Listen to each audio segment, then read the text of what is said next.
Students, आज हम समझेंगे कि फ्रिक्शन क्या होती है। बेसिकली ये भी एक हमारे पास फिजिकल क्वांटिटी है जो कि मोशन को रोकती है। यानी हम यूं बात करते हैं कि जैसे एक ग्राउंड पे अगर हम फुटबॉल को देखें, इसको हम किक लगाते हैं इसको आगे की तरफ मूव करने के लिए। तो अब ये फुटबॉल जो है, जब हम इसको किक लगाते हैं तो ये कुछ देर मूव करता है और फिर उसके बाद ये रुक जाता है।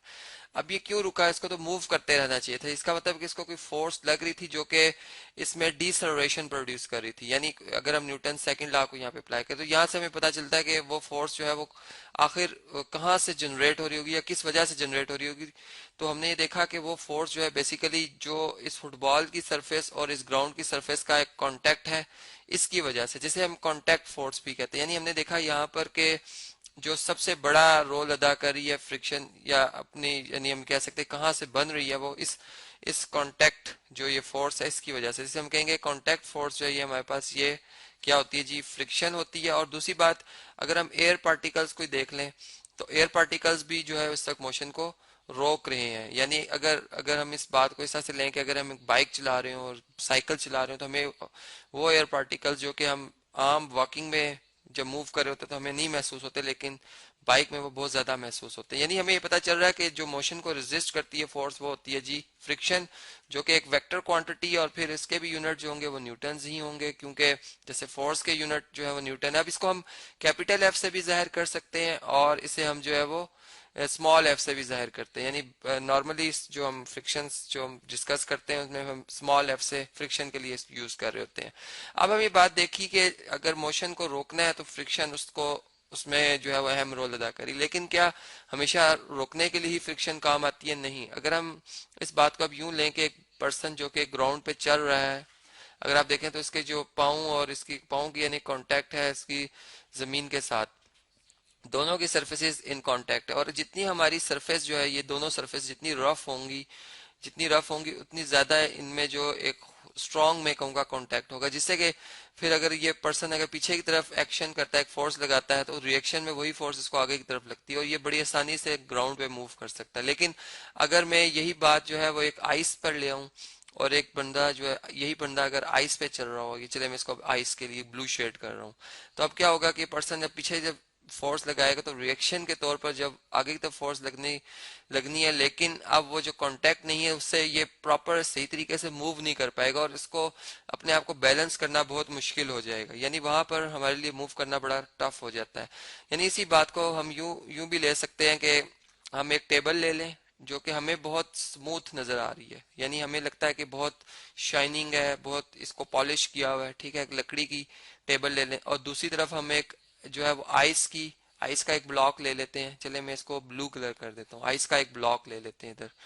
और इसके ऊपर अगर मैं जो है इस तरह से अब एक कोई प्लास्टिक की मैं छोटी सी बॉल बना लेता हूँ जी। यहाँ पर चले मैं एक बॉल यहाँ पे बनाता हूँ, ये प्लास्टिक की बॉल है, यहाँ भी मैंने वही बॉल रख दी है, ठीक है। अब मैं यहाँ पर इस पे फोर्स लगाता हूँ, अप्लाई करता हूँ इस पे फोर्स। फर्स्ट करें मैंने इस पे 10 न्यूटन की फोर्स अप्लाई की राइट साइड पे, ठीक है। तो अब ये बॉल मूव करेगी, लेकिन थोड़ा सा इसके ऊपर स्लाइड करते करते ये यहाँ पे आके रुक जाएगी, ठीक है। लेकिन इस बॉल को अगर मैं देखूं तो ये बॉल, इस पे भी मैंने उतनी ही फोर्स लगाई, लेकिन ये जिस सरफेस के ऊपर स्लाइड कर रही है वो आइस है, ठीक है, जबकि ये वुड थी। तो हमने देखा कि जो ये वाली बॉल है ये बहुत ज्यादा मूव की, एक तो तेजी से मूव कर रही थी और यहाँ पे अगर दीवार है उससे भी टकराई, वापस आई, यहाँ पे आके कहीं रुकी, यानी बड़ी आसानी से ये मूव कर रही थी। तो इससे हमने ये देखा कि जो इन दोनों सरफेसेस के दरमियान जो कांटेक्ट है, यहाँ पर स्ट्रांग है, यहाँ पर वीक है। अब उसकी क्या वजह हुई? यानी हमने जब इसको जो है थोड़ा सा इसका माइक्रोस्कोपिक व्यू लिया तो हमें ये बात पता चली कि ये सरफेस जो कि वुड वाली है और ये सरफेस जो कि आइस वाली है, अगर हमें बहुत पॉलिश नजर आ रही है लेकिन इनमें हिल्स एंड ग्रूव्स हैं, यानी इनकी सरफेस जो है इसमें इस तरह से उभार है, इस तरह उतार है, ये उभार है, इसमें हिल्स और ग्रूव्स ज्यादा हैं, यानी इस तरह से इसकी रफनेस हमें नजर आ रही है। ये अगर आप देखें तो ये टेबल है, ठीक है, इसको मैं वुड कह देता हूँ कि ये वुड है। अब इसके ऊपर जो हमने दूसरी ऑब्जेक्ट रखी है उसका जो कांटेक्ट है इसके साथ है। अब अगर ये फर्ज करें एक बॉल मैंने बनाई थी, अगर ये कोई ब्लॉक होता तब भी यही बात होनी थी। तो अब अगर मैं ये बात यूं कहूं कि ये मेरे पास जो ब्लॉक है इसका जो कांटेक्ट है, इसका भी अगर माइक्रोस्कोपिक व्यू ले ले अगर हम यहाँ से, तो हमें इसमें भी हिल्स एंड ग्रूव्स नजर आ रहे हैं जो कि इसके हिल्स एंड ग्रूव के साथ जो है वो इंटरसेक्ट कर रहे हैं और एक दूसरे में धंसे में, यानी इससे ये कांटेक्ट फोर्स जनरेट कर रहे हैं, जो कि हम ये कह सकते हैं कि ये हमारे पास क्या जी? फ्रिक्शन है। अब दूसरी बात, अगर हमने दूसरे एंड इधर इधर अगर हम देखें तो यहाँ पर हम ये बात देख रहे हैं कि ये जो सरफेस है जो कि, चलें इसको मैं थोड़ा सा स्क्रीन के सामने ले आता हूँ जी। ये जो सरफेस है, अगर हम चलें अब इसको इसके हवाले से बात कर लेते हैं, तो आइस में भी जो है वो हिल्स एंड ग्रूव्स थे, लेकिन चूंकि वो बहुत ज्यादा उनमें, यानी हम कह सकते हैं पॉलिश पॉलिश एक तरह से हुए होते हैं, यानी इनमें जो एक डिफरेंस था वो लकड़ी के टुकड़े के निस्बत जरा कम था। ठीक है, ये आइस का एक ब्लॉक है, इधर मैं लिख भी देता हूँ आइस। अब इसके ऊपर वही ऑब्जेक्ट जो कि मैंने इधर बनाया था, इसको अगर मैं इसके ऊपर स्लाइड करता हूँ तो ये ऑब्जेक्ट इसके ऊपर सही तरह से मूव नहीं कर, यानी इसके ऊपर सॉरी ये सही तरह से मूव कर रहा है, तेजी से क्विकली मूव कर रहा है। अब इसका हमें जब रीजन मिला तो हमने देखा कि इसके हिल्स और ग्रूव्स जो है, हिल्स और ग्रूव्स, ये यहाँ पे इनको बना देते हैं जी, हिल्स और ग्रूव्स जो है वो कम आपस में इंटरसेक्ट कर रहे हैं, यानी इस पे वो दूसरा ऑब्जेक्ट जो बड़ी स्मूथली मूव कर रहा है। इस वजह से ये फ्रिक्शन थी, जो मोशन को रोकने वाली फोर्स थी, वो इस इन दो के, यानी इन दोनों के कांटेक्ट में कम है और इन दो ब्लॉक्स के कांटेक्ट में ज्यादा। नहीं वुड और ये कोई भी, चले मैंने यहाँ प्लास्टिक का ये जो है एक बात की थी, प्लास्टिक की ऑब्जेक्ट है, ये भी प्लास्टिक का वही ऑब्जेक्ट है। तो इस तरह से ये बात हमें पता चलती। फिर हमने एक और बात देखी कि ये दोनों जो हमारे पास सरफेसेस हैं, अगर इसका मैस बढ़ा दिया जाता, प्लास्टिक का मैस बढ़ा दिया जाता और वुड का मैस जो है, या अगर चले प्लास्टिक को अगर मैं नीचे रख दूं और वुड उसके ऊपर रख दूं, तो फिर यानी जाहिर बात है कि यहाँ पर इसका मैस जो है, चूंकि ग्रेविटी की वजह से डाउनवर्ड वेट एक्ट करेगा इस तरह से। ठीक है, यानी अगर हम न्यूटन थर्ड लॉ को भी इधर अप्लाई कर लें तो हम ये यूं कह सकते हैं कि प्लास्टिक का ऑब्जेक्ट जो फोर्स अप्लाई कर रहा है वुड के ऊपर, वो वेट है इसका। ठीक है, इस तरह से डब्ल्यू वेट से मैं जाहिर कर देता हूँ, और वुड का ब्लॉक जो वही फोर्स प्लास्टिक ब्लॉक के ऊपर लगा रहा है वो नॉर्मल रिएक्शन, जो कि मैग्नीट्यूड में सेम होते हैं लेकिन डायरेक्शन में क्या होते हैं, ऑपोजिट होते हैं। अब इस तरह है कि अगर ये मैस में किसी एक इसका, जैसे मैंने प्लास्टिक की बात की, बढ़ा दूंगा तो ये जो कांटेक्ट है इन दोनों के दरमियान ये बहुत ज्यादा बढ़ जाएगा, यानी फ्रिक्शन इंक्रीज कर जाएगी। बिल्कुल यहाँ भी वही बात है, यानी हर ऑब्जेक्ट के लिए यही बात है कि वो फ्रिक्शन फिर क्या कर जाएगी, इंक्रीज कर जाएगी। यानी फिर हम यूं कह सकते हैं कि जो हमारे पास नॉर्मल रिएक्शन है, चूंकि जो कि वेट से जिसका ताल्लुक है, जो कि इंडिपेंडेंट वेरिएबल है, इससे अगर हम देखें तो फ्रिक्शन जो है वो इंक्रीज करती है।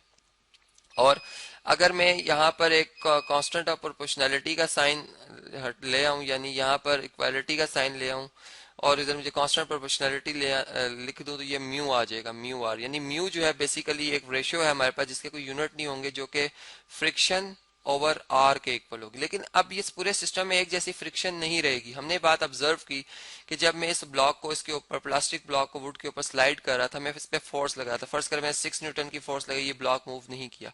मैंने 7 न्यूटन की फोर्स लगाई, ये ब्लॉक मूव करना शुरू हो गया। यानी इसका मतलब, या 6.1 न्यूटन की फोर्स लगाई तो ये ब्लॉक मूव करना शुरू कर गया।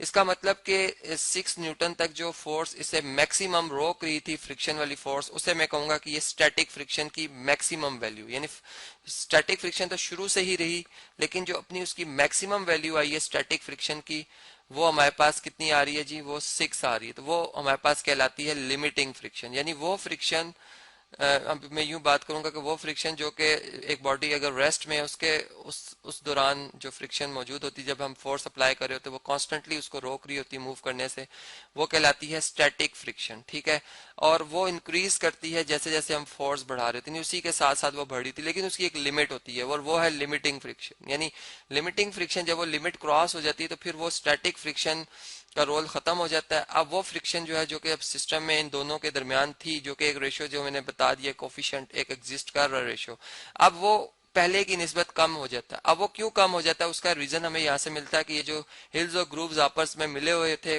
धंसे हुए थे, वो उनमें जो एक मोशन जब स्टार्ट हुआ तो ये आपस में एक दूसरे जकड़े हुए थे, वो निकल गए वहां से। अब एकदम से अगर हम ग्राफिकली देखें तो एक कमी पेश आती है, यानी लिमिटिंग फ्रिक्शन के बाद इस तरह से, चले मैं ग्राफ से अगर समझाऊं तो ये अप्लाइड फोर्स हम इस तरह से ले रहे हैं और ये वाली वो फ्रिक्शन वाली फोर्स है जो कि ये डिपेंड है इसके ऊपर कर रही है फोर्स के ऊपर। तो अब देखें जैसे जैसे फोर्स हम अप्लाई कर रहे थे, ये फ्रिक्शन, स्टैटिक फ्रिक्शन बढ़ रही थी कि ये अपनी पीक पे आई।